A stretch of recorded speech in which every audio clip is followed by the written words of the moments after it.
నమస్తే, welcome to HM TV.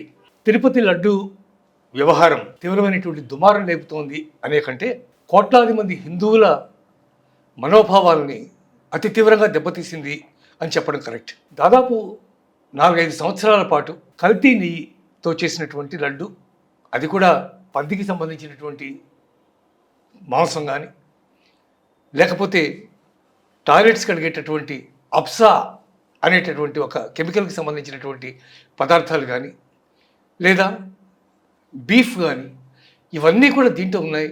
వాటన్నిటితో ఇంతకాలం పాటు మనం స్వామివారి ప్రసాదాన్ని మనం స్వీకరించామా అనేటటువంటి వేదన ఒకవైపు, అటువంటి స్వామి విషయంలోనే ఇటువంటి మహాపచారం జరిగింది.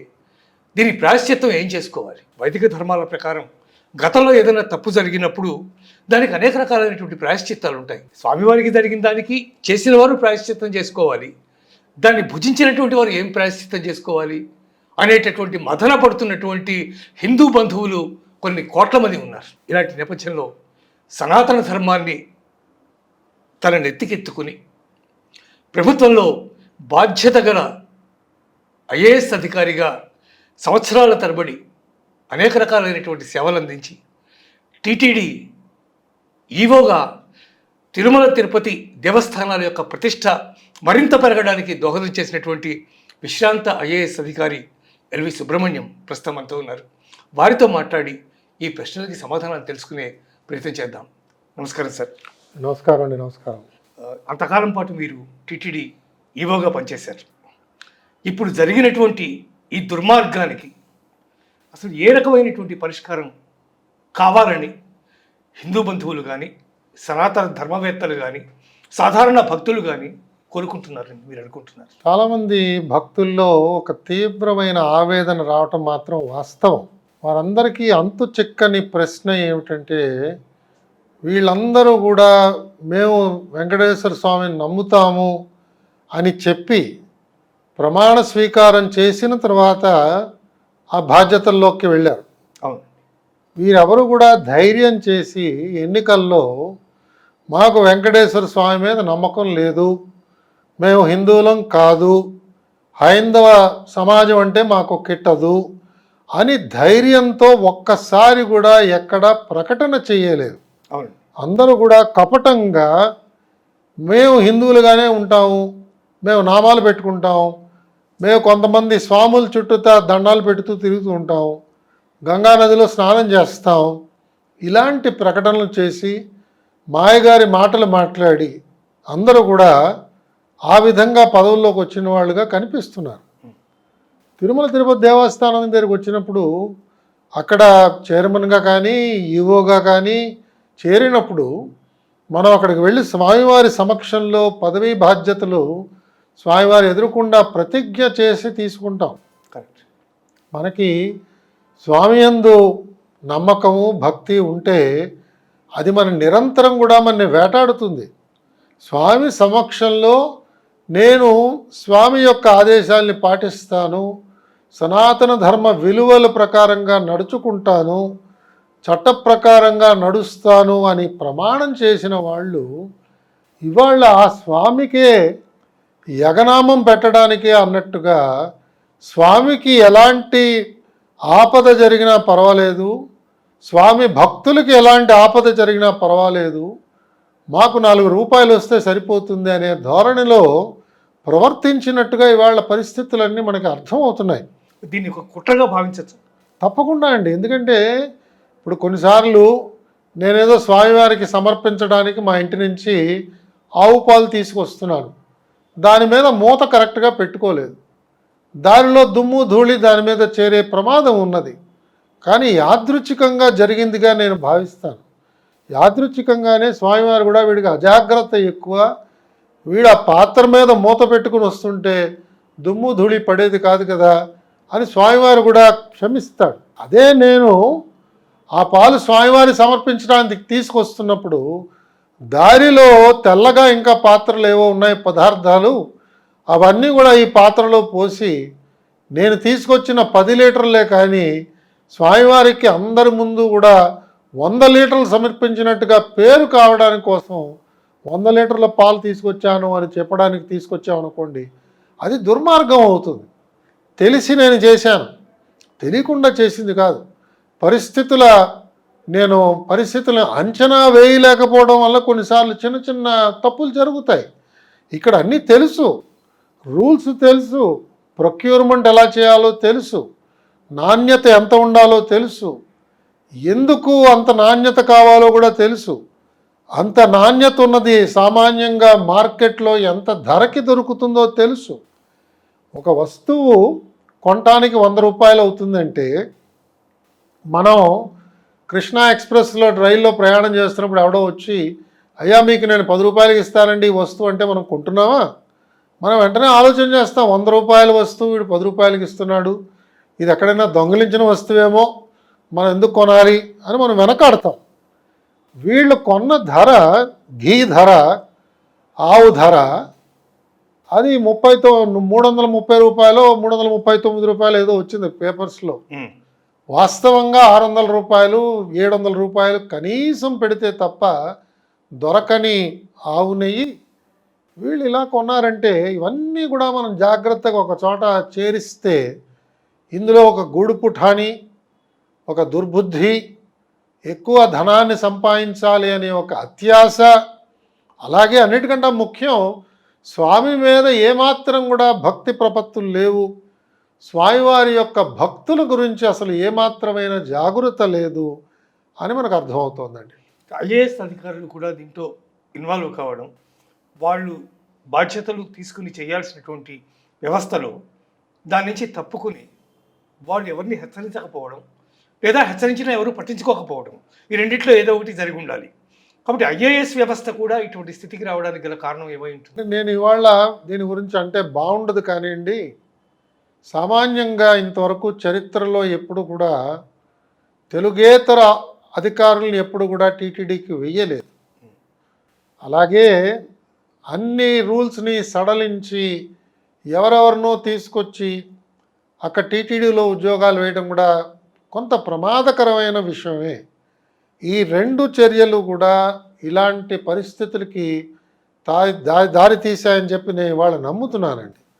ఎందుకంటే ఇప్పుడు సామాన్యంగా ఈ ప్రాంతంలో చెందిన వారైతే, తెలుగు భాష బాగా వచ్చిన వారైతే వారి యొక్క పరిస్థితి వేరు, వారు ప్రవర్తించే తీరు వేరు.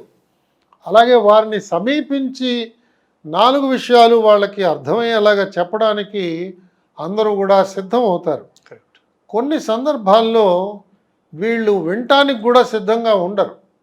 ఎవరైనా చెప్పడానికి ప్రయత్నం చేస్తే విసుక్కుంటారు, వారిని దగ్గరికి రానియరు. అధికారులు అన్నవాడు లేదో పాతకాలపు రాచకార్యంలాగా దాన్ని భావించుకుంటూ రాచమర్యాదలు కావాలంటే ఎలా వీలవుతుంది?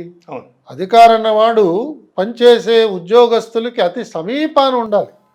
అందులో తిరుమల తిరుపతి దేవస్థానం ఉద్యోగం అంటే భక్తులకు సమీపంగా ఉండాలి. స్వామివారే మీకు బాగా తెలుసు, మీకు అలాంటి సాంప్రదాయాలతో చాలా మంచి సంబంధం ఉన్నది. స్వామివారు ఏమంటాడు నిరంతరం కూడా, నేను భృత్యువు యొక్క భృత్యువుని అంటాడు. నేను అలాంటి వాడికి సేవ చేయడానికి సిద్ధంగా ఉన్నానంటాడు. భక్తుడికి సేవ చేయడానికి నేను సిద్ధంగా ఉన్నానంటాడు శ్రీనివాసుడు. కరెక్ట్. అలాంటి భృత్యువుని నేను శత్రువుగా భావించి వారిని దూరం పెట్టి వారితో మాట్లాడకుండా వారి క్షేమం గురించి ఆలోచన చేయలేదనుకోండి, ఇది మహాపాపం. ఇలాంటి ప్రవృత్తి కొన్నిసార్లు తెలిసి తెలియకుండా ఈ అధికారులకు వచ్చేస్తుంది. ఎందుకంటే వాడికి సాంప్రదాయం తెలియదు, వాడు ఇక్కడ పెరగలేదు, వాడి క్షేత్రాన్ని ఆ రకంగా చిన్నప్పటి నుంచి చూడలేదు. మనందరం కూడా పుట్టినప్పటి నుంచి తలనీలాలు అర్పించుకుంటూ ఎదిగిన వాళ్ళం.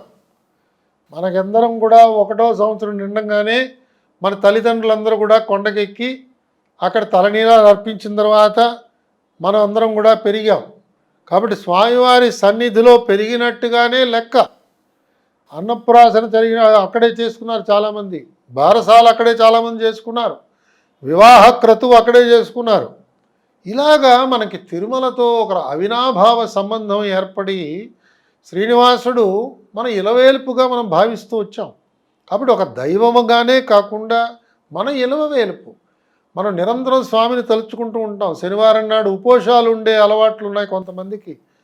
వెళ్ళినప్పుడల్లా కొండ ఎక్కి నడిచి వెళ్ళే ఒక అలవాటు కొంతమందికి ఉన్నది. కాబట్టి ఇవన్నీ కూడా ఒక సాంస్కృతికంగా వ్యక్తి ఇవన్నీ కూడా ఇనుమడింప చేసుకునే ఒక ప్రవృత్తిలోకి వెళ్ళగలిగేటప్పటికీ, అలాంటి వాడు ఇక్కడ ఉద్యోగం చేయడానికి వచ్చేటప్పటికి తెలిసి తెలియకుండా కూడా తప్పులు అతని వల్ల జరగడానికి కష్టం అవుతుంది. సులభంగా తప్పులు చేయలేడు. బయట నుంచి వచ్చిన వాడికి అన్నీ ఒకలాగే ఉంటాయి. వాడు చేసిన ఇంకొక 10 ఉద్యోగాలతో పాటు ఇది ఒక 11వ ఉద్యోగం కింద మారుతుంది. అది దానివల్ల ఏమవుతుందంటే అశ్రద్ధ, కొన్నిసార్లు ఇందాక అనుకున్నట్టుగా ఉద్యోగస్తుల్ని దగ్గరికి తీసుకుని చనువుగా మాట్లాడలేకపోగలగడం, వాళ్ళకి భాష అర్థం కాకపోవడం, ఇవన్నీ కూడా మేళవించి అక్కడికి వెళ్ళిన ఆఫీసర్లు కొంతమంది సరైన సాంప్రదాయాన్ని సుస్థిరపరుస్తూ కొనసాగించడానికి సిద్ధంగా లేకపోవడం వల్ల అనేక సమస్యలు వస్తున్నాయి. సిట్ నివేదిక ఇచ్చిన తరువాత ఇప్పటికీ కూడా దీనికి ప్రధానమైనటువంటి బాధ్యత ఎవరైతే వహించాలో అలాంటి వారందరూ కూడా దీని నుంచి ఏదో రకంగా పక్కకి తప్పుకుంటున్నటువంటి పరిస్థితి కనిపిస్తోంది. కింది స్థాయిలో వాళ్ళు కానీ లేదా అధికార గణం కానీ వాళ్ళ మీద ఏదో ట్రాన్స్ఫర్లో లేకపోతే విచారణలో జరుగుతున్నాయి తప్ప నిజానికి ఎవరైతే దీనికి మూలకారకులో దీన్ని ఒక కుట్రతో దీన్ని ఏదైతే హిందూ ధర్మం మీద సనాతనం మీద సాక్షాత్తు భగవంతుని మీద ఎవరైతే ఈ రకమైనటువంటి కుట్ర చేశారో వారు తప్పించుకునేటటువంటి పరిస్థితి కనిపిస్తుంది. మనిషిలో కనుక ధైర్యం ఉంటే అతను నిజాన్ని చెప్పి నా వల్ల తప్పయింది, నేను చేయకూడని నేరం నేను చేశాను అని స్వామివారి దగ్గరికి వెళ్ళి ప్రణమిల్లి అంగ ప్రదక్షిణ లాంటిది ఏదో చేసి ప్రాయశ్చిత్తానికి మన శాస్త్రంలో మీకు తెలుసు పంచగావ్యంతో కూడా ఉన్నాయి, అనేక మార్గాలు ఉన్నాయి ప్రాయశ్చిత్తం చేసుకునే ప్రక్రియలు. ఆ ప్రాయశ్చిత్తం చేసుకోవాలి. ఇంకా జీవితంలో ఎప్పుడు కూడా వాళ్ళ ముఖాన్ని ప్రజలకి చూపించకుండా ఎక్కడికైనా వెళ్ళి వాళ్ళ శేష జీవితాన్నంతా కూడా ప్రాయశ్చిత్తంలో గడిపితే వాళ్ళకి ఏమైనా దేవదేవుడు క్షమించే అవకాశం ఉంటుంది. అవి చేయకుండా ఇంకా బొంకి ఇంకా అబద్ధాలు చెప్తూ అందరినీ విమర్శిస్తూ ఇంకా వాళ్ళు చేసిందే చాలా గొప్ప అని భావిస్తూ ఏదేదో రాజకీయ రంగులతో దీన్ని పొలమడానికి ప్రయత్నం చేస్తున్న ఒక రకమైన తంతు ఇది వాళ్ళకే హానికరం. ఇవాళ వాళ్ళ వాదన కూడా రాయడానికి పుంకాలుగా పేపర్లు తయారవ్వచ్చు కానివ్వండి, ఇది ఎక్కడికి వాళ్ళని తీసుకెళ్ళలేదు. మనకి పురాణాలు సాక్ష్యం, చరిత్ర సాక్ష్యం.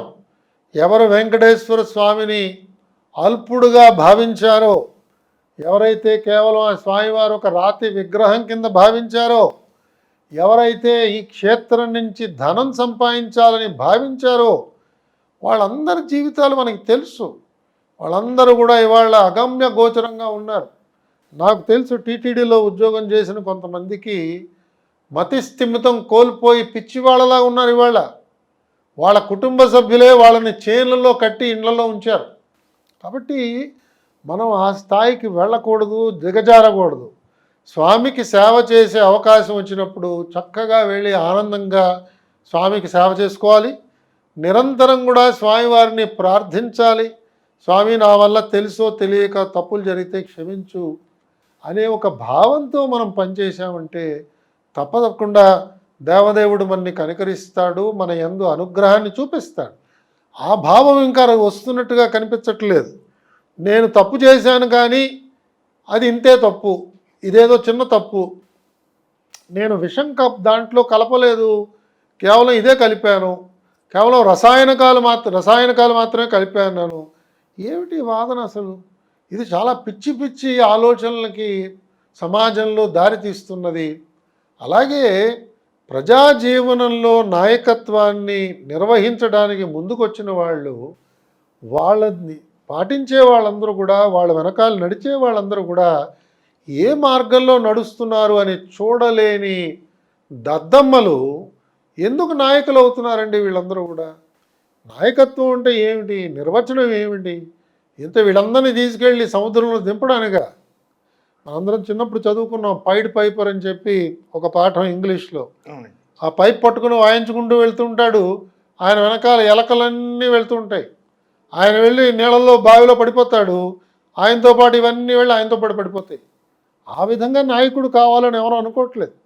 మనకి నాయకత్వం అంటే సమాజాన్ని మేలుకొలిపి ఉత్తమ మార్గంలోకి తీసుకువెళ్ళి స్థానంలో, క్షేత్రంలో, మన రాష్ట్రంలో, దేశంలో ఉత్తమమైన స్థితికి తీసుకువెళ్ళగలిగే నాయకత్వం మనకు కావాలి. కానీ ఉన్న పరిస్థితుల కంటే ఇంకా దిగజారే రకంగా మాట్లాడటం, దిగజారే రకంగా ప్రవర్తించటం ఏమిటిదంతా అసలు? ఇది ఎవరికీ క్షేమకరం కాదు. ఇంత మాట్లాడుతున్న నాయకుల్ని రేపు వాళ్ళ దగ్గరున్న వాళ్ళే తిరగబడి వాళ్ళని హింసించే పరిస్థితులు రావచ్చు. కాబట్టి ఇది మనం పాటించవలసిన పద్ధతి కాదు. మనం నేర్చుకున్న పాఠాలన్నీ కూడా ఎలాంటి నాయకులో మనం చూసాం, ఎలాంటి ప్రవక్తల్ని మనం చూసాం, ఎలాంటి గురువుల్ని చూసాం, ఆచార్యుల్ని చూసాం, పీఠాధిపతుల్ని చూసాం, అవతారమూర్తుల్ని చూసాం. వారందరూ చూపించిన మార్గంలో నడవడం క్షేమకరం. కానీ 4 రూపాయలు సంపాదిద్దాం అనుకుంటున్నాం. మనం చూసాం సమీప చరిత్రలో అధిక ధనాన్ని సంపాదించిన వాళ్ళు ఒక క్షణంలో ప్రాణాలు కోల్పోయారు. తర్వాత ఆ ధనం ఎవరికి పనికొచ్చింది? ఆ కుటుంబాలన్నీ వెలవల్లాడుతున్నాయి, వాళ్ళ రోడ్లకు ఎక్కుతున్నాయి, పోరాటాలు చేసుకుంటున్నాయి వాళ్ళలో వాళ్ళు. ఇది కాదు మనం నేర్చుకోవాల్సింది. మనందరం కూడా సజ్జన సాంగత్యంలో స్వామివారికి సేవ చేసుకోవాలి. మనం ఉన్న క్షేత్రంలో సేవ చేసుకోవచ్చు, మనం ఉన్న ప్రాంతంలో సేవ చేసుకోవచ్చు. తిరుమల తిరుపతి దేవస్థానంలో ఒక చైర్మన్ గాను, ఈఓ గాను, జేఈఓ గాను, డిప్యూటీ ఈఓ గాను ఉద్యోగం వస్తే ఎంత మహద్భాగ్యం అది.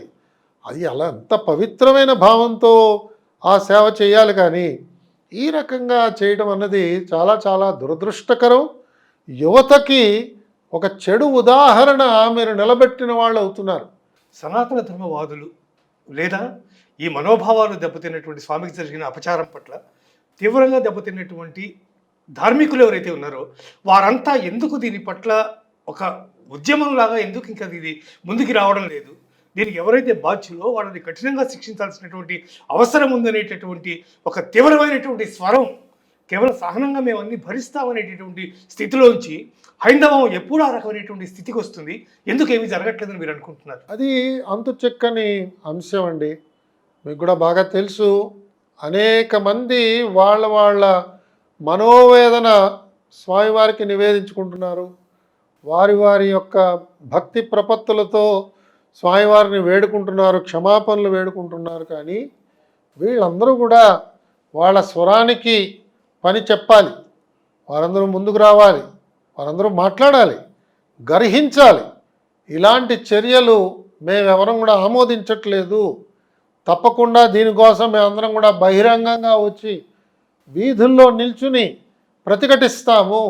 ప్రకటిస్తాము. మీరు చేస్తున్న ఈ నేర ప్రవృత్తికి అంతిమ స్థాయి దాకా దీన్ని వెళ్ళడానికి మేము దాని గురించి పర్సూ చేసి న్యాయస్థానాలకు వెళతాం, వార్తాపత్రికలకు ఎక్కుతాం, టీవీ ఛానల్ ద్వారా చెప్తాం అని వీళ్ళందరూ మాట్లాడాలి. వీళ్ళందరూ కూడా ఎందుకు మౌనంగా ఉన్నారనేది నాకు కూడా అప్పుడప్పుడు కొంచెం బాధ కలుగుతున్నది. కానీ తప్పకుండా రోజులు మారుతున్నాయి. ఇవాళ చాలామంది యువత దీని గురించి ఉద్యమిస్తున్నారు. వాళ్ళందరూ కూడా సోషల్ మీడియాలో దీని గురించి రాస్తున్నారు. వాళ్ళలో కొంతమంది నాకు కూడా మెసేజ్లు పంపిస్తున్నారు. నిన్న మొన్న జరిగిన ఈ రిపోర్ట్సు వివిధ వార్తాపత్రికల్లో వస్తున్నా కూడా వాళ్ళు చూసి దాని గురించి వాళ్ళందరూ కూడా బాగా స్పందిస్తున్నారు. కాబట్టి ఇది అందరికీ చేరుతున్నది. అందరూ కూడా కొంత ఆశ్చర్యానికి గురవుతున్నారు. ఇందాక నేను చెప్పినట్టుగా నా ఇంటర్వ్యూలు చూసిన తర్వాత ఒక ప్రముఖ కర్ణాటక సంగీత విద్వాంసుడు, పేరు చెప్పను కానీ, ఆయన నాకు మెసేజ్ పెట్టి, అయ్యో సుబ్రహ్మణ్యం గారు ఇది నిజమేనా, ఇలా జరిగిందా అని అంటున్నాడు. అంటే అందరూ ఆశ్చర్యపోతున్నారు, దిగ్భ్రాంతికి గురయ్యారు. కాబట్టి ఇవాళ బహుశా వాళ్ళందరూ కూడా ఇదేదో తెలుగుదేశం వర్సెస్ వైఎస్ఆర్సిపి అనే ఒక ఆలోచన నుంచి వైదొలగి ఇది మనకి సంబంధించినది, మన స్వామికి సంబంధించినది, మనం నమ్ముకునే వ్యవస్థకి సంబంధించినది, అన్నీ చక్కగా చూసుకుంటారు అని నమ్ముకుంటున్న తిరుమల తిరుపతి దేవస్థానాన్ని ఒకసారి మనం కన్నెత్తి చూడాలి, అక్కడ జరుగుతున్న పరిస్థితులు ఏమిటో తెలుసుకోవాలి, పరీక్షించాలి అనే ఆలోచన అందరిలో కూడా బయలుదేరుతున్నది. తప్పకుండా ఇది అన్ని జిల్లాల్లో ఇది వ్యాపించి అన్ని చోట్ల చర్చా వేదికలు జరిగి మీలాంటి వాళ్ళందరూ కూడా ఇంటర్వ్యూలు విస్తారంగా దీన్ని ప్రసారం చేసేటప్పటికి తప్పకుండా అందరూ ముందుకు వస్తారు. ప్రతి జిల్లాలో వాళ్ళకున్న ప్రధానమైన దేవాలయానికి హిందూ భక్తులందరూ కూడా ఒకసారి వెళ్ళి స్వామివారి సమక్షంలో అందరం కూడా ఓ 10 నిమిషాలు మౌనంగా అక్కడ కూర్చుని స్వామివారి యొక్క అర్చన ద్వారానో అభిషేకం ద్వారానో స్వామిని అయ్యా క్షమించండి, మానవాళిని క్షమించండి, దుర్మార్గులు ఎవరైతే చేశారో వారిని శిక్షించండి, కానీ సమాజాన్ని రక్షించండి, ఇలాంటి ఆలోచనలు దూరం చేయండి మా మనస్సుల నుంచి, మా బుద్ధి నుంచి అని ప్రార్థన చేస్తారేమో మనం చూద్దాం. బహుశా పరిస్థితులు మారచ్చు. ఈ లడ్డు వ్యవహారం బయటకు వచ్చిన తర్వాత నుంచి హెచ్ఎంటీవీ ఒక ప్రత్యేకమైనటువంటి నినాదాన్ని తీసుకుంది. అయ్యా, సొంత గోశాల, సొంతంగా నెయ్యి తయారు చేయటం, ఇది లక్ష్యంగా ముందుకెళ్ళాలి అని మేము విపరీతమైనటువంటి చాలా బాగుంది. ఇది చేశాం. దాని మీద చాలా బాగుంది. అంటే ప్రభుత్వం ఇప్పటికైనా ఆ దిశగా చర్యలు తీసుకుంటే ఒకవేళ అసలు ఈ భోలేబాబా లాంటి డైరీలకి, ఈ దుర్మార్గపు వ్యవస్థలకి చర్మగీతం పాడేటటువంటి అవకాశం ఉందని మేము భావిస్తున్నాం. మీరేమంటారు? చాలా చాలా గొప్ప విషయం అండి. నేను చాలా చాలా సంతోషంగా ఉన్నాను. హెచ్ఎంటీవీ యాజమాన్యాన్ని నేను ఘనంగా అభినందిస్తున్నాను, నా కృతజ్ఞతల్ని ఆవిష్కరించుకుంటున్నాను. ఇది చాలా గొప్ప విషయం. ఎందుకంటే ప్రతి ఒక్కరూ కూడా ఇవాళ అనుకునేది ఏమిటంటే, ఒక పక్క గోవుని మనం అందరం ఆరాధన చేస్తున్నాం, ఆ గోవు ఉత్పత్తి తీసుకొస్తున్న క్షీరం నుంచి తయారయ్యే గోవు నెయ్యి, ఆవు నెయ్యిలో కలుషితం రావడం ఏమిటి? కాబట్టి మీరు అన్నట్టుగా తప్పకుండా మనకు ఉదాహరణలు ఇవాళ ఉన్నాయి. నేను ట్రైనింగ్ రోజుల్లో అమూల్ డైరీ చూడటం జరిగింది. ఆనంద్ అని చెప్పి మనకి గుజరాత్లో ఉన్నది. ఆ జిల్లాల్లో వాళ్ళందరూ ఏం చేశారంటే చక్కగా జిల్లా వ్యాప్తంగా మిల్క్ రూట్స్ ఏర్పాటు చేసుకుని ఆ మిల్క్ రూట్స్లో ఉన్న గ్రామాలన్నిటికీ కూడా పశు సంపద జాగ్రత్తగా పెంచి ఆ పశు సంపద ద్వారా వచ్చే క్షీరాన్ని అంటే పాలు మిల్క్ కలెక్షన్ సెంటర్స్ ద్వారా కలెక్ట్ చేసుకుని మిల్క్ కలెక్షన్ సెంటర్స్ నుంచి మెయిన్ డిస్ట్రిబ్యూషన్ సెంటర్స్ తీసుకెళ్ళి అక్కడి నుంచి ఇవన్నీ కూడా జాగ్రత్తగా ట్యాంకర్స్లో తీసుకుని ప్రధానమైన డైరీ పాయింట్స్కి తీసుకువెళ్ళి అక్కడ దీన్ని ప్రాసెస్ చేసి దాన్ని వర్తకం చేస్తున్నారు. దానికి ఒక మెట్టు మనం పైకెక్కి ఆ పాలు తీసుకుని దాన్ని కాగించి దాని నుంచి వెన్న ఎలా ఉత్పత్తి చేయాలి, నెయ్యి ఎలా తయారు చేయాలి, ఇవి కనుక మనం దానికి జోడిస్తే మనకి సమగ్ర చిత్తూరు జిల్లా, సమగ్ర నెల్లూరు జిల్లాతో ప్రారంభించి మనం ఇలాంటి మిల్క్ రూట్స్ కనుక ఒక 100 మిల్క్ రూట్లు ముందు ప్రధానంగా ప్రారంభించి 100 మిల్క్ రూట్స్కి ఒక 2000-3000 గ్రామాలని కనుక మనం గుర్తించి ఆ గ్రామాల దగ్గర కనుక గో సంపద ప్రత్యేకంగా మన దేశవాళీ ఆవుల్ని కనుక తీసుకొచ్చి అక్కడ పెట్టి సంరక్షిస్తూ ఈ గోశాలలకి కావలసిన ఆహారం అలాగే వైద్యం ఇది సహకారాన్ని దీంతో పాటు మేళవించి కార్యక్రమాన్ని నడుపుకుంటే ఆ జిల్లాల్లో ఉన్న భక్తులందరూ కూడా ముందుకొచ్చి మేము స్వామివారికి పాలించుకుంటామండి, మా సేవలు మీరు స్వీకరించండి అని వాళ్ళు చెప్పే అవకాశం గొప్పగా ఉంటుంది. వాళ్ళ గడప నుంచి బయలుదేరిన ఈ పాలు నెయ్యిగా మారి స్వామివారి గడపకు చేరిందనుకోండి, వారి జీవితాలన్నీ ధన్యం అవుతాయి. సో మీరు మొదలుపెట్టిన ఈ గొప్ప ఉద్యమం తప్పకుండా ప్రతి ఒక్క దేవాలయానికి మనం ఇది విస్తరింప చేయొచ్చు. ఇవాళ ఆంధ్ర రాష్ట్రం కానీ తెలంగాణ రాష్ట్రం కానీ ఈ ప్రాంతాల నుంచి తిరుమల నెయ్యి తీసుకెళ్ళాలంటే మహా అయితే అవసరం 10 గంటల కంటే ఎక్కువ పట్టదు ప్రయాణానికి. అవునండి, చాలా సులభంగా తీసుకెళ్ళచ్చు. తిరుమల వాళ్ళు ఇవాళ ప్రతి రోజు విడిచి రోజు ఒక ట్యాంకర్ నెయ్యి కావాలి వారికి. 13,000 నుంచి 16,000 కిలోలు వాళ్ళు నెయ్యి వాడతారు రోజుకి.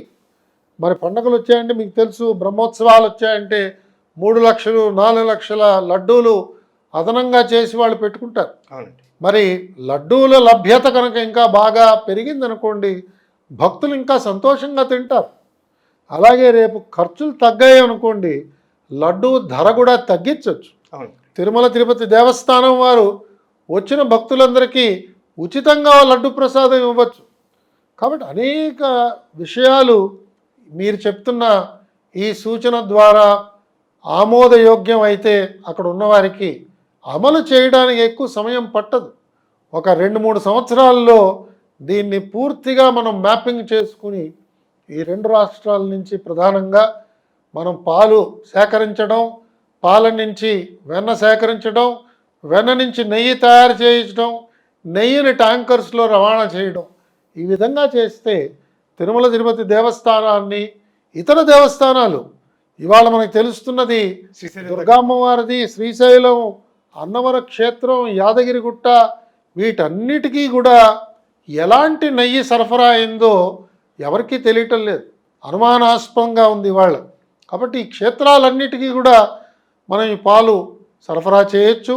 మరి దేశవాళీ ఆవు పాలు అందరికీ చాలా మంచిదని చెప్తున్నారు. ఇవాళ క్యాన్సర్కి నివారణ దేశవాళీ ఆవు పాలని చెప్పి కూడా చెప్తున్నారు. కాబట్టి అందరికీ మంచిది. కాబట్టి ఇలాంటి గోమాతని మనందరం కూడా సేవించుకుంటూ హెచ్ఎంటీవీ వారు ఇస్తున్న నినాదాన్ని మనం దీన్ని ఇంకా తీవ్రంగా ఆలోచన చేసి మనందరం కూడా దీని గురించి చర్చించి, మరి ప్రభుత్వంలో ఉన్న వారందరూ కూడా దీని బాగోగులు ఆలోచన చేసి సాధ్యాసాధ్యాలను పరిశీలన చేసి ఎలా చేయగలగాలో ఆ ప్రణాళికలకు సిద్ధం చేసుకుంటే తప్పకుండా మనందరం ఆనందించదగ్గే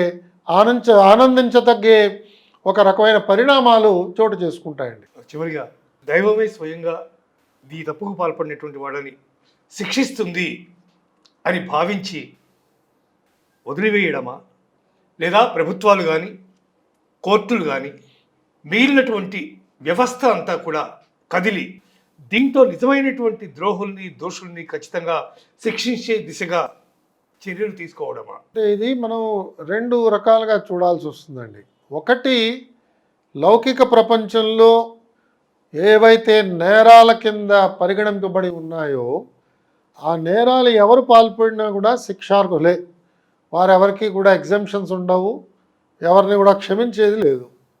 కొన్నిసార్లు న్యాయస్థానాల్లో కానివ్వండి, పోలీస్ స్టేషన్స్లో కానీ వాళ్ళు ప్రవేశపెట్టిన సాక్ష్యాలు, వారి వాదనలు వినిపిస్తున్న న్యాయవాదులు వారికి ఉన్న తెలివితేటలతో కొన్నిసార్లు ఆ తీవ్రతని వారు న్యాయమూర్తులకి అర్థమయ్యేటట్టుగా, వారి మనస్సుని గెలిచేటట్టుగా చట్ట ఉల్లంఘన జరిగింది అని నిరూపణ చేయలేని పక్షంలో వాళ్ళకి లౌకికంగా నడిచే ఈ న్యాయస్థానాల యొక్క తీర్పుల్లో శిక్ష పూర్తిగా పడవచ్చు, పూర్తిగా పడకపోవచ్చు.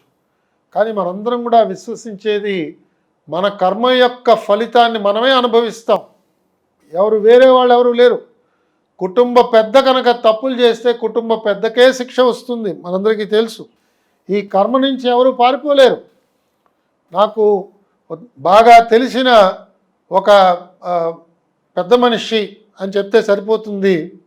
వారు కొన్ని ఉదాహరణలు చెప్పారు. గత జన్మల్లో మహారాజుగా ఉన్న వ్యక్తి ఇవాళ బలానా సనత్ నగర్ ఫ్లైఓవర్ దగ్గర అడుక్కు తింటున్నాడు అని చెప్పారు. కాబట్టి ఆ కర్మ ఊరుకునే పోదు. కాబట్టి మనందరం కూడా నమ్మచ్చు. న్యాయస్థానాల్లో ఇంతవరకు శిక్ష పడకుండా తిరుగుతున్న నేరస్తులు ఎవరైతే ఉన్నారో వాళ్ళు వాయిదా వేసుకోవచ్చు, తప్పించుకోవచ్చు, తిరగచ్చు, దొరల్లాగా ప్రవర్తించవచ్చు. కానీ ఆ దేవుడు ఎవరైతే ఇవన్నీ గమనిస్తున్నాడో తప్పకుండా ఆ విధి సరైన సమయంలో వీళ్ళందరినీ శిక్షిస్తుంది. ఆ శిక్ష వాళ్ళు అనుభవిస్తున్నప్పుడు వాళ్ళు ఏకాంతంగానే శిక్షను అనుభవిస్తారు. ఎవరితో పంచుకోవడానికి లేదు. భార్యతో కానీ, తమ్ముడితో కానీ, బంధువులతో కానీ, పార్టీ సభ్యులతో కానీ నా పాపాన్ని కొంచెం మీరు కూడా పంచుకోండి, నా శిక్షను మీరు కూడా అనుభవించండి అంటే అది వీలు కాదు. ఆ రోజు వీళ్ళందరూ కూడా భోరుని ఏడవటం తథ్యం. అది చరిత్ర చెప్తున్నది, పురాణాలు చెప్తున్నాయి. నేను చెప్పడానికి నేను చాలా చిన్నవాడిని. కాబట్టి మన పెద్దలు పురాణ ప్రవచనాలు చెప్పే వాళ్ళందరూ కూడా నిరంతరం మల్లాది చంద్రశేఖర శాస్త్రి గారి నుంచి నేటి తరం చెప్తున్న వారందరి దాకా కూడా వాళ్ళందరూ చెప్తున్నది ఈ విషయాలే. అవును. అనేక మంది మనకి దేవతామూర్తులు, అవతారమూర్తులు, గురువులు మన ఇద్దరం కూడా భక్తిపూర్వకంగా సేవించే జిల్లెలమూడమ్మ అందరూ కూడా మనకి చెప్పారు. కాబట్టి మనం చేస్తున్న పాపకర్మల్ని మనమే అనుభవిస్తాము. ఎప్పుడు అనుభవిస్తాము? ఏ రోజు నుంచి అనుభవిస్తాము? ఇవాళ ఆదివారం కాబట్టి సెలవు, దసరా సెలవులు వచ్చాయి కాబట్టి ఇప్పుడు ఉండదు. అలాంటి మినహాయింపు ఏది ఉండదు. అది ఒకసారి ఆ గడియారం ముళ్ళు తిరగడం ప్రారంభించిందంటే వాళ్ళకి శిక్ష పడడం తప్పదు. దానికి కూడా చెప్పారు, త్రిభిర్ వర్షై, త్రిభిర్ మాసై, త్రిభిర్ పక్షై, త్రిభిర్ దినై, యత్కృతం కర్మ పాపం తత్ అనుభోక్తవ్యం అని బాగా చెప్పారు. అంతే. కాబట్టి దానికి ఈ సమాజం సిద్ధంగా ఉంది, సమాజం నమ్ముతున్నది. ఒకవేళ కొంత మనకి మతిమరుపు వల్ల ఇలాంటి విషయాలు కొంతమంది మర్చిపోయినా కూడా మేమందరం దైవభక్తులు అండి, మేము తిరుమలకి వెళ్తామండి అని గర్వంగా చెప్పుకుంటునే వాళ్ళందరూ కూడా దయచేసి జ్ఞాపకం పెట్టుకోండి, మీ పాపకర్మలకు మీరే ప్రాయశ్చిత్తం వహిస్తారు. జంతు జీవాల కింద మళ్ళా మీరు పుట్టే ప్రమాదం ఉంటుంది. స్వామివారికి ఇలాంటి ద్రోహం చేయడం వల్ల ఈ అపరాధానికి వేరే ప్రాయశ్చిత్తం ఏమీ లేదు. కాబట్టి చాలా చాలా ప్రమాదకరమైన పరిస్థితిలోకి మీరు వెళుతున్నారు. తోటి మానవుడుగా నేను హెచ్చరించడానికి మాత్రమే సాహసిస్తున్నాను, కానీ దీన్ని దయచేసి వేరేగా ఎవరూ భావించడానికి లేదు. కృతజ్ఞతలు సార్. నమస్కారం. మీరు ఒక పక్క ధార్మిక సదస్సులో బిజీగా ఉన్నప్పటికీ కూడా హెచ్ఎంటీవీకి సమయం ఇచ్చి మీరు మధ్యలో మాట్లాడి మీ అభిప్రాయాలు చెప్పినందుకు మీకు ధన్యవాదాలు. నమస్కారం. ఇది ఎల్వి సుబ్రహ్మణ్యం గారితో హెచ్ఎంటీవీ చేసినటువంటి ప్రత్యేక ఇంటర్వ్యూ. ఖచ్చితంగా ఎవరైతే పాపకార్యాలు చేస్తారో, అందున స్వామివారి విషయంలో ఏదైతే జరిగిందో దానికి ఆయన కొన్ని ఎగ్జాంపుల్స్ కూడా చెప్పారు. మతి భ్రమించి తిరుగుతున్న వాడితో సహా అట్లాంటి శిక్ష అనుభవిస్తున్న వాళ్ళు చాలామంది ఉన్నారని. కాబట్టి డెఫినెట్గా నేరస్తులు శిక్షింపబడతారు.